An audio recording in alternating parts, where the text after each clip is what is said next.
जय हिंद साथियों, नमस्कार। मैं प्रासर मुनि आपका स्वागत करता हूं द नॉलेज बिहार में। और आज हम जिस खबर पर चर्चा करने वाले हैं वो पिछले कुछ दिनों से वर्ल्ड मीडिया में कोहराम मचा कर रखा हुआ है, वर्ल्ड मीडिया में पूरी तरीके से छाया हुआ है।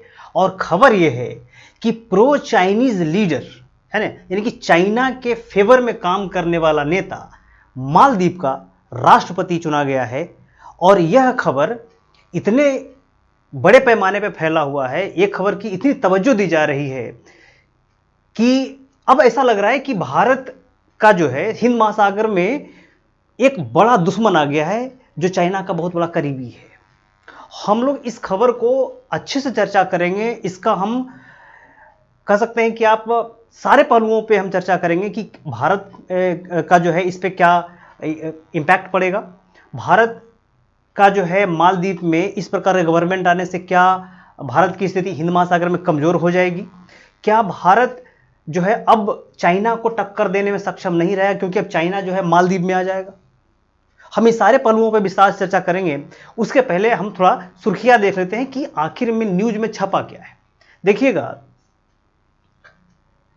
यहां पे देखिए कि मिंट जो है, इधर एनडीटीवी वर्ल्ड जो है, राइटर्स जो है, सीएनएन है, सारे खबरों में, सारे न्यूज़पेपर में चर्चा है कि प्रो चाइनीज का जो कैंडिडेट है Mohammed Muizzu wins Maldives presidency election. उसी प्रकार से आप देखिए कि pro Chinese leader Mohammed Muizzu wins जो है Muizzu wins presidency election. PM Modi congratulate Modi साहब का भाई भारत के प्रधानमंत्री हैं। बिल्कुल जैसे ही इनका जो मतलब विनिंग रिजल्ट आया, तुरंत प्रधानमंत्री मोदी ने इनको कांग्रेचुलेट किया कि भाई जो है आप प्रधानमंत्री राष्ट्रपति बन गए हैं मालदीव के। बिल्कुल जो जायज़ है, बनता है। लेकिन बात आती है कि क्या मालदीव जो है, मालदीव भारत के लिए कुछ ऐसा बन गया है जो आज भारत उसको लेकर के इतना पॉजिटिव है, इतना जो है डरा हुआ है। क्या वर्ल्ड मीडिया का कहना कि मालदीव में प्रो चाइनीज गवर्नमेंट आना भारत के लिए खतरे की घंटी है, ये कहां तक सार्थक है? इसके पहले हमें थोड़ा सा और बता दूं आपको कि मालदीव जो हिंद महासागर में एक छोटा सा देश है, एक छोटा सा आइलैंड है। और ये जो है भारत से करीब लगभग 400 से 500 किलोमीटर की दूरी पर है। एक टूरिस्ट प्लेस है मालदीव जो है। इसका थोड़ा सा इतिहास की बात करें तो मालदीव जो है लगभग 1965 में आज़ाद हुआ। उसके बाद यहाँ पर सिंगल पार्टी गवर्नमेंट रही। उसके बाद एक जो व्यक्ति उनका नाम है नासिर, उनकी सरकार आई। उसके बाद जो है आप देखें कि 1970 के दशक में अब्दुल्ला गयूम की सरकार आई। उसी समय मालदीव में संविधान का फाउंडेशन रखा गया, संविधान बना। लेकिन अब तो वहाँ नाम मात्र का संविधान है, लेकिन संविधान का फाउंडेशन रखा गया। उसके बाद आप देखिए कि उसी समय वहाँ सैन्य तख्ता पलट भी एक बार शुरू हुआ 1988 ईस्वी में, जहाँ पर भारत के इंटरवेंशन के बाद वहाँ जो है फिर अस्थायित्व लाया गया, सरकार बचाई गई, उसको ऑपरेशन कैक्टस के तहत उसको शामिल किया गया। उसके बाद आप देखें कि 2008 में मालदीव की सरकार में रिफॉर्म्स लाए गए और वहाँ पर मल्टी पार्टी सिस्टम लाया गया मालदीव में। उसी प्रकार आप देखिए कि 2008 में एक व्यक्ति की सरकार, एक व्यक्ति वहाँ पे राष्ट्रपति के पद पे चुन के आए। उनका नाम था मोहम्मद नसीर, जो वर्तमान में अभी जो है वहाँ पे स्पीकर हैं, है ना। उनको कई बार जेल में भी डाला गया और निकाला गया, वो अलग कहानी है, उसका भी उसमें हम सेपरेट वीडियो बनाएंगे मालदीव का पूरा इतिहास पे। लेकिन जो है वहाँ नसीर की सरकार बनी। 2008 में इलेक्शन हुआ, नसीर की सरकार बनी। उसके बाद 2013 में इलेक्शन हुआ। देखिए नसीर के बारे में कहा जाता है कि वो पहले प्रो चाइना थे लेकिन बाद में प्रो भारत हो गए। देखिए अब हमारे बगल में एक छोटा सा आइलैंड है और वो जो चाइना कार्ड खेलता है भाई, भारत को बार बार वो जो है धमकी देता रहता है। धमकी क्या कर सकते हैं, लेकिन चाइना कार्ड तो खेलता ही है ना। जब भी उसका मन हुआ चाइना की तरफ चला गया, जब भी मन हुआ वो भारत की तरफ आ गया। और इसके कारण क्या होता है कि पावर ऑफ बैलेंस जो है हिंद महासागर में वो बिगड़ता नजर आता रहता है कि कभी चाइना की तरफ चला गया, कभी इंडिया की तरफ चला गया। क्यों नहीं, मतलब पावर ऑफ बैलेंस इतना बिगड़ जाता है कभी कभी कि लगता है कि अब इंडिया का, देखिए ना भाई कि भारत के बगल में चीन जो श्रीलंका में हम्बन टोटा बंदरगाह बना करके बैठा हुआ है। अभी देखिए G20 की समिट हुई, या फिर हम लोग अग्नि मिसाइल जो हम टेस्ट कर रहे थे उस समय, या फिर हम लोग जो है जब चंद्रयान लॉन्च कर थे उस समय, वो चाइना का सर्विलेंस जहाज जो है वो हम्बन टोटा पर आकर लग जाता है। अब इसके पीछे कारण क्या है? कारण है कि चाइना जो है भारत के ऊपर नजर रखना चाहता है। अब नजर रखने के लिए जो है उसको तो कोई नेवल बेस चाहिए। तो वो आसपास के छोटे छोटे आइलैंड कंट्री को इतना धन दौलत दे देता है, इतना पैसा फेंक देता है कि वो जो है उनकी गिरफ्त में आ जाते हैं। तो खैर छोड़िए, अब आते हैं कहानी के इस पे कि जो है जब अब्दुल्ला नशीद की सरकार आई, उसके बाद 2013 में इलेक्शन हुए। उस समय जो है जब इलेक्शन हुआ तो आप देखेंगे कि एक प्रो चाइनीज गवर्नमेंट वहाँ एस्टेब्लिश हुआ। उनका नाम था जो राष्ट्रपति बने, उनका नाम था अब्दुल्ला यामीन। अब्दुल्ला यामीन जब आए मालदीव में, उस समय भारत को पूरी तरीके से आउट कर दिया गया मालदीव से। भारत के खिलाफ कई प्रोटेस्ट भी हुए। वो मालदीव जो है वो भारत से कोसों दूर चला गया। चाइनीज वहाँ डेवलपर आ गए, चाइना के बहुत सारे जो है वहाँ प्रोजेक्ट लगने लगे। भारत का इसमें उसमें प्रोजेक्ट वहाँ लगा हुआ था। भारत का एक कंपनी हुआ करता, उसका नाम था GMR ग्रुप। उसको वहाँ से हटा दिया गया, भगा दिया गया। मतलब पूरी तरीके से भारत को वहाँ से हटा दिया गया मालदीव से। उसके बाद 2018 में इलेक्शन हुआ, और उस समय इलेक्शन हुआ तो उस समय एक नई सरकार बनी जिसके पार्टी के मुखिया थे, उसका नाम था इब्राहिम सालेह। अब इब्राहिम सालेह को कहा जाता है कि ये प्रो इंडिया थे। अब प्रो इंडिया इसलिए भी थे क्योंकि जो उस समय पूरे वर्ल्ड में छवि धीरे धीरे चाइना की खराब होती जा रही थी। उसी समय श्रीलंका का केस आ गया, उसी समय बांग्लादेश का केस आ गया कि चाइना जो है वो डेट ट्रैप में सबको फंसाता जा रहा है। उस समय मालदीव में अब्दुल्ला सालेह जो हैं वो चाइना के खिलाफ लड़ करके भारत से नज़दीकियां बढ़ा करके वो वहाँ जो है सरकार में आ गए। जब सरकार में आए 18 में, तो वहाँ कहा जाता है कि मोदी वहाँ गए और मोदी जाकर उनको कॉन्ग्रेचुलेट किया, उनके जो है ओथ सेरेमनी में भाग लिए। प्रॉपर रिलेशन बढ़िया रहा, और सबसे कहा जाता है कि इतने सालों में सबसे ज़्यादा बढ़िया रिलेशन भारत और मालदीव के अब्दुल्ला सालेह के टाइम में ही रहे। उसके बाद आप देखिएगा कि 2023 में अभी इलेक्शन हुआ है, और अभी इलेक्शन में चुन के आए हैं कौन, तो मोहम्मद मोइजू चुन के आए हैं। अब मोहम्मद मोइजू हैं कौन, तो मोहम्मद मोइजू जो हैं वो अब देखिए कि अब्दुल्ला यामीन के पिट्ठू हैं। क्योंकि अब्दुल्ला यामीन को 11 साल की करप्शन के केस में जेल हो गई है, तो वो चुनाव लड़ नहीं सकते, तो अपने पिट्ठू को ही जेल से ही इनको बैठा दिया गया, यानी कि मोहम्मद मोइजू को। और मोहम्मद मोइजू के बारे में कहा जाता है कि एक सिविल इंजीनियर हैं, इनका अच्छा खासा दुकान है, अच्छा खासा प्रेजेंस है, अच्छे खासे दौलतमंद है व्यक्ति ये। और ये जो है चुनाव में लड़े, और इनका जो कैंपेन का पूरा हिस्सा था मोहम्मद मोइजू का, वो था इंडिया आउट कैंपेन चला करके। आप देखेंगे यहाँ पे ये जो है हमारे मोहम्मद मोइजू हैं, ये जो है मोहम्मद मोइजू जो अभी गवर्नमेंट बने हैं, मतलब यहाँ पे प्रेसिडेंसी बने हैं। ये जो है अब्दुल्ला सालेह हैं, जो अब खत्म रह गए, अब नहीं बने, खत्म हो गए। अब देखिए कहा जाता है कि मालदीव में जो प्रेसिडेंट नहीं रहता उसको जेल में डाल दिया जाता है। तो उम्मीद है कि ये भाई साहब इनको अब जेल में जाना तय है। ये मोहम्मद सालेह और नशीद साहब दोनों जेल में जाएंगे। वो जो है स्पीकर थे और ये प्रेसिडेंट थे, दोनों को जेल में डाला जाएगा। और ये जो हैं ये भाई साहब, इनका जो नाम है मोहम्मद मोइजू साहब, इनका कहना है कि हम जैसे ही ओथ लेंगे, यानी जैसे शपथ लेंगे, सबसे पहला काम करेंगे कि जो जेल में बंदा अब्दुल्ला यामीन है उसको निकालेंगे, और निकाल कर उनको रिलीज कर देंगे, और ये सब जो है अब जेल में जाएंगे। इनका ये एक अलग स्टेटमेंट है। अच्छा, दूसरा स्टेटमेंट इनका कहा है कि ये जो है भारत के सारे प्रोजेक्ट को कहते हैं कि हम बाहर कर देंगे, ठीक है, यही कहकर आए ही हैं वो। अच्छा, दूसरा इनका तीसरा है कि भारत के जितने भी कहा जाता है कि भारत वहाँ पे नेवल एक बेस बना रखा है, उसका एक नाम भी था उथलू थलाफुली करके नाम है, एक नेवल बेस है जिसमें $500 बिलियन का वहाँ इन्वेस्टमेंट भी है, उसको भी वो बंद करना चाहते हैं। कहते हैं कि कुछ वहाँ लगभग 70 से 75 के बीच में नेवी के वहाँ लोग भी हैं, उनको भी उनका कहना है कि हम हटा देंगे पूरी तरीके से। अब देखिएगा, ये तो प्रधानमंत्री मोदी हैं, उनको कांग्रेचुलेट किया है। आगे देखिए कि ये वोटिंग है, देखिए कि यहाँ जो इनका है कि इंडिया मिलिट्री आउट, यहाँ पे इंडिया आउट, इनका पूरा कैंपेन का हिस्सा ही रहा है, इंडिया आउट। आपने बीच में देखा होगा 2022 में काफ़ी तेजी में कैंपेन चला था, और इस कैंपेन को चलाने में कहा जाता है कि सबसे बड़ा हाथ चाइना का था। चाइना ने इसको फंड किया था, और आज भी इनको चाइना ही फंड करता है, ठीक है।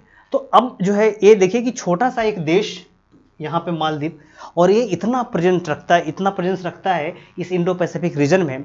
अब देखिएगा कि जो ये यहाँ पे आप देखेंगे कि ये मोहम्मद मोइजू जो हैं, ये वोटिंग है दोनों का। अब दोनों में आप देखेंगे एक चीज़ कि इसमें कोई ज़्यादा बड़ा अंतर नहीं है।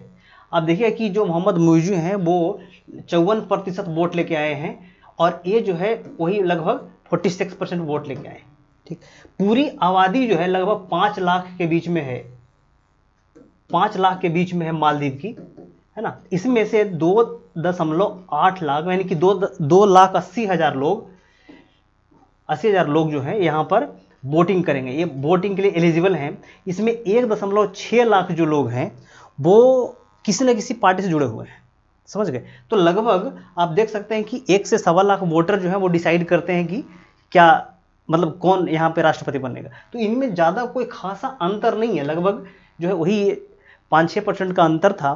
तो अब आती है बात कि अब चाइना से मालदीव से जब इंडिया आउट हो रहा है, क्या वास्तव में आउट हो रहा है? और इतना हल्ला क्यों है, इतना हो हल्ला क्यों हो रहा है कि अब जो है मालदीव चाइना के खेमे में जाएगा तो इंडिया के पर क्या इंपैक्ट पड़ेगा? इंडिया लगता है कि अब इंडिया का प्रेजेंस ही नहीं हिंद महासागर में होगा। ऐसा कुछ नहीं है। लोग जो है जिसे मतलब वर्ल्ड मीडिया का कहना है कि देखिए जिस प्रकार से अभी आप देख रहे हैं कि ये मालदीव है, चाइना का सबसे नज़दीक, सॉरी इंडिया का सबसे नज़दीक है ये मालदीव।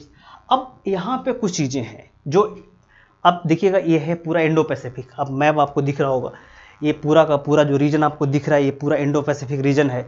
और ये इसलिए इतना इंपॉर्टेंस है, आप देखेंगे यहाँ पे मेरे हिसाब से आपको दिख रहा होगा, देखिए हमने इसलिए मैप पे लिया है कि ये जो पूरा का पूरा आपको इंडो पैसिफिक आपको दिख रहा है, यहाँ से लेकर के यहाँ तक का इलाका, ये ट्रेड के मामले में बहुत ही इंपॉर्टेंस रखता है। क्योंकि ये जो इलाका आप देख रहे हैं, ये इलाका यहाँ से यहाँ तक हिंद महासागर से लेकर के मलक्का पास से लेकर के ये पूरा लगभग 95% रूट जो है, 95% ट्रेड जो है इसी इलाके से होता है।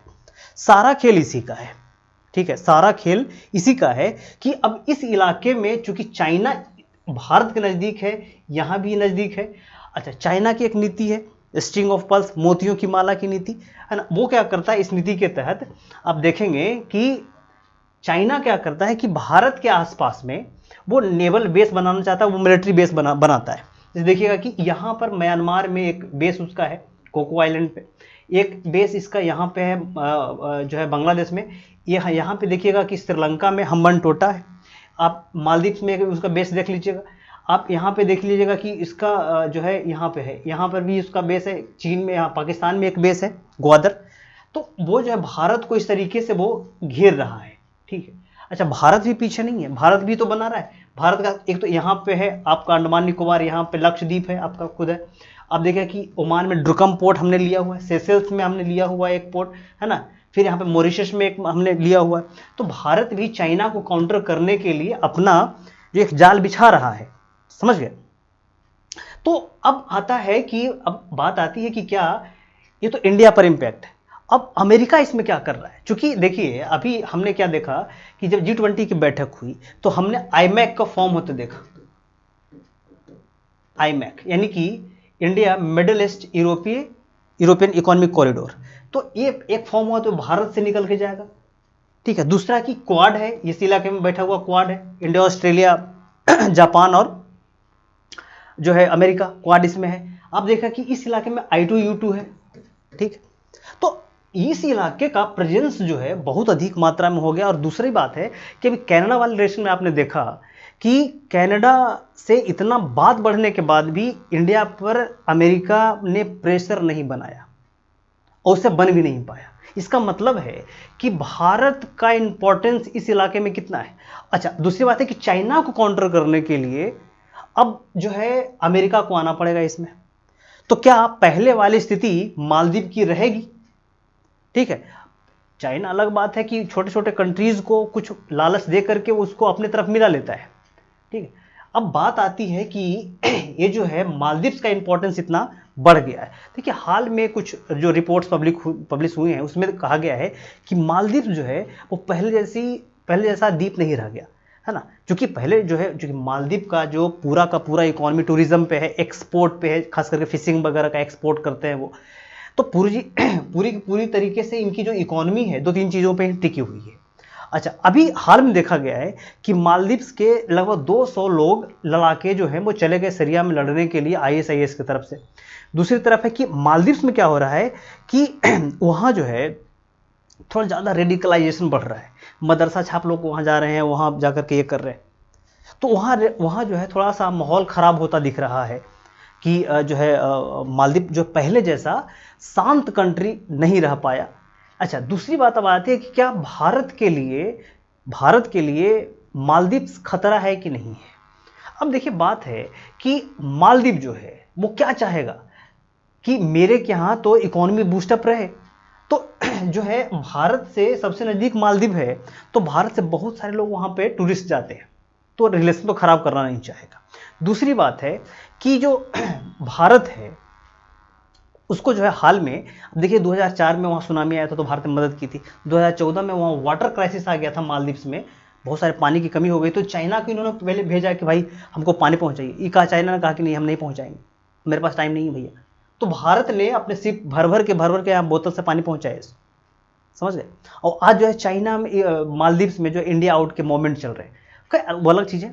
जैसे मतलब आप समझ रहे हैं ना, मोमेंट तो भाई फेक होते हैं, पैसा दे करके इनको कराया जाएगा। किसी इंडिया भारत में पत्थरबाज हुआ करते थे, तो उसी तरीके से यहाँ भी इंडिया आउट के मोमेंट चले, कुछ खास मतलब कुछ लोग जो है इस प्रकार से चला करके उनको एक। अच्छा, अब बात आती है कि जो भारत ने क्या क्या किया। भारत ने मालदीव्स के लिए जो है 2014 में, 2004 में, अभी जो कोविड है उसमें भोजन के साथ साथ उनको वैक्सीन भी फ्री में दी है ना। तो कर्ज दिए हैं, वहाँ डेवलपमेंट का काम भारत कर रहा है। तो बहुत सारे काम भारत ने जो है मालदीव्स में किए हैं। अच्छा, अब आती है बात कि जो इतना बढ़िया, इतना ज़्यादा स्ट्रैटेजिक लोकेशन पे मालदीव्स है, इतना ज़्यादा। देखिए अब यहाँ पे क्या है ना कि लगभग 2000 द्वीप हैं, इसमें 200 द्वीपों पर बसावट ही है। बाकी द्वीप जो है ऐसे ही हैं, खाली पड़े हुए छोटे छोटे द्वीप हैं, बहुत छोटे छोटे द्वीप हैं। उनका जो शहर है माले जो है उनका, वो बीच के यहाँ पे एक द्वीप है, उसी पे बसा हुआ है। तो मालदीव्स का इंपॉर्टेंस इसलिए भी और बढ़ जाता है क्योंकि ये जो इलाका है वो इधर से जो शिप आते हैं उनका एक बेस है, यहाँ पे आते हैं, रुकते हैं, थोड़ा अपना खाना वाना फ्यूल वगैरह भरे और वहाँ से निकल जाते हैं। और दूसरा, चाइना को काउंटर करना है तो एक जो है बहुत बड़ा स्ट्रेटेजिक लोकेशन है। तो इन सब कारणों से मालदीव का जो है थोड़ा सा इंपॉर्टेंस जो है ज़्यादा बढ़ गया है। अभी तक चाइना की तरफ से कोई इस तरीके का रिएक्शन नहीं आया, लेकिन हाँ वर्ल्ड मीडिया को पता है कि मालदीव्स में सरकार का परिवर्तन होना वो दुनिया के लिए, अमेरिका के लिए और भारत के लिए कितना इंपॉर्टेंस रखता है। यहाँ पर जो है मालदीव्स में जो है सरकार मोइजू की बनी है, जो प्रोग्रेसिव पार्टी के हैं, यहाँ पर एक कदम चाइना आगे है। ठीक है, तो फिलहाल तो इस वीडियो में इतना ही था। अगर इसमें कुछ और डेवलपमेंट होता है तो हम आपके लिए स्पेशल एक वीडियो इस पर अपलोड करेंगे और इस पर हम जैसा होगा हम आपको आगे भी बताते रहेंगे कि क्या इसका इम्पोर्टेंस है। चलिए, तब तक के लिए धन्यवाद।